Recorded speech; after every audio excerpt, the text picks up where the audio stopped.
Assalamu alaikum wa rahmatullah, j'espère que vous allez bien.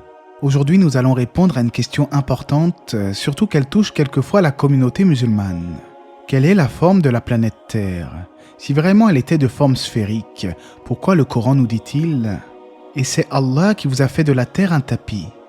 Si ce sujet amuse certaines personnes, il faut savoir que selon une étude récente de l'IFOP, plus de 9% des Français croient que la Terre est plate. Parmi ces 9%, il y a des musulmans. Bien souvent, c'est pour des raisons religieuses que les gens adhèrent à ce genre d'idées, bien qu'il s'agisse parfois uniquement d'un esprit réfractaire à tout ce qui est en lien avec la science moderne.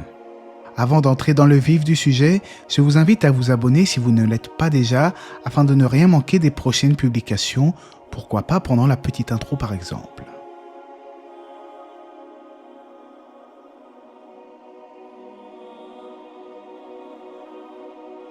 Avant de parler de ce que disent les textes islamiques au sujet de la forme de la Terre, il serait intéressant de se demander tout d'abord qui sont les gens qui disent que la Terre est plate.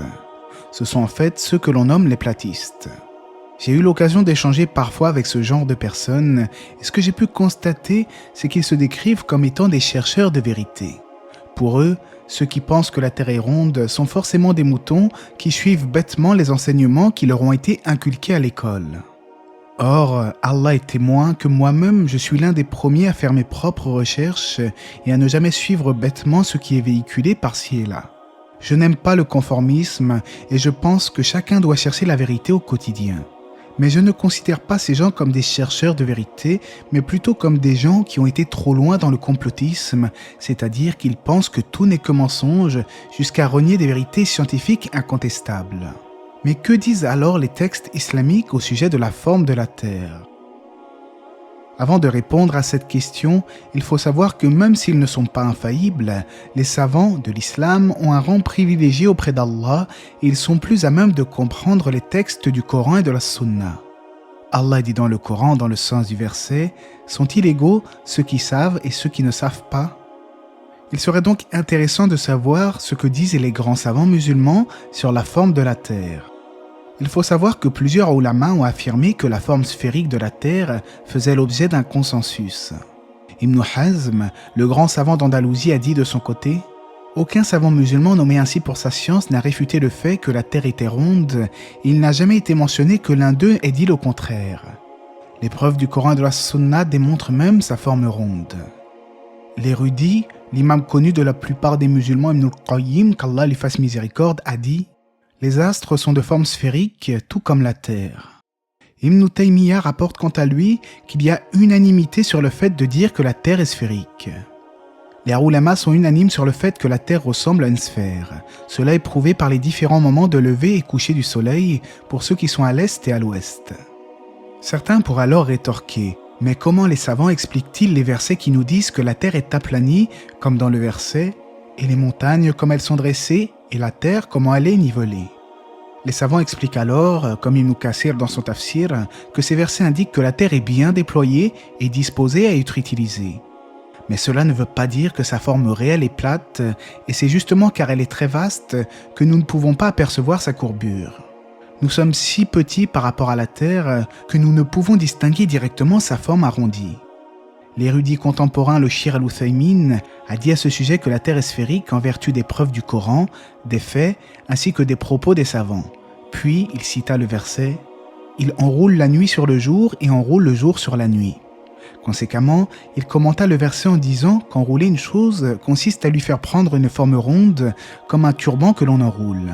Puis il continua en disant « Or, il est connu que le jour et la nuit se succèdent sur Terre et que cela signifie que la Terre est de forme sphérique, car si une chose est enroulée autour d'une autre et que cette dernière est la Terre est alors forcément de forme sphérique. » Cheikh Ousaymin a ensuite pris un exemple concret en disant que si un homme vole de Jeddah par exemple en direction de l'ouest tout en suivant une ligne droite, il reviendra à Jeddah par l'est. Il s'agit là d'une chose que nul ne réfute. Tel est l'avis des érudits musulmans sur la question de la forme de la Terre. Alors, certains platistes musulmans diront-ils que ces savants sont des mécréants?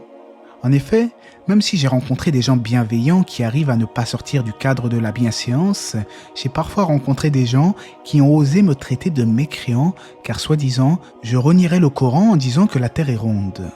C'est un dialogue de sourds. À ces gens-là, je ne peux que vous recommander la crainte d'Allah et moi-même, je me garde bien d'excommunier mes frères musulmans même s'ils me causent du tort.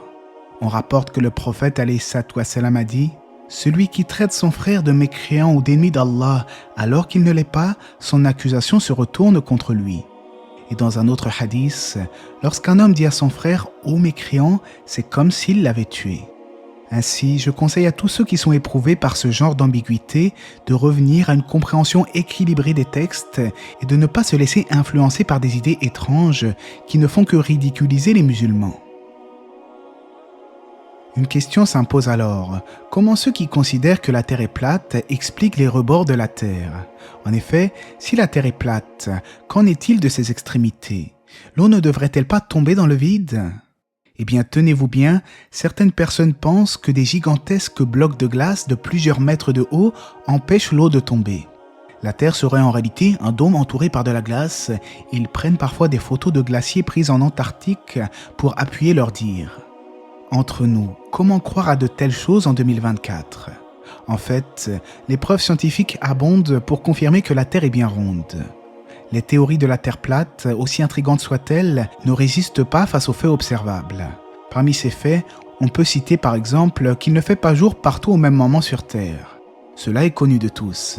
Or, si la Terre était plate, le Soleil éclairerait la Terre partout au même moment, puisque lorsque ce dernier disparaît, il ferait nuit pour tout le monde simultanément. Mais les platistes répondent à cela en disant que le Soleil serait tel une petite luciole qui se déplace par-ci et là à la surface de la Terre. Là encore, si cela était vrai, on observerait plutôt le Soleil disparaître petit à petit à l'horizon, et cela n'a jamais été observé.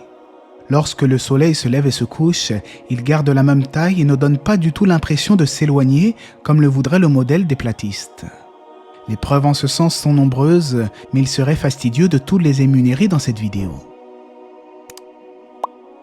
En définitive, je dirais que la majorité n'est pas forcément synonyme de vérité et Allah dit dans le Coran « Et si tu obéis à la majorité de ceux qui sont sur la terre, ils t'égareront du sentier d'Allah, ils ne suivent que la conjecture et ne font que fabriquer des mensonges. » Mais cela ne veut pas dire non plus que parce que vous êtes minoritaire, vous êtes sur la vérité.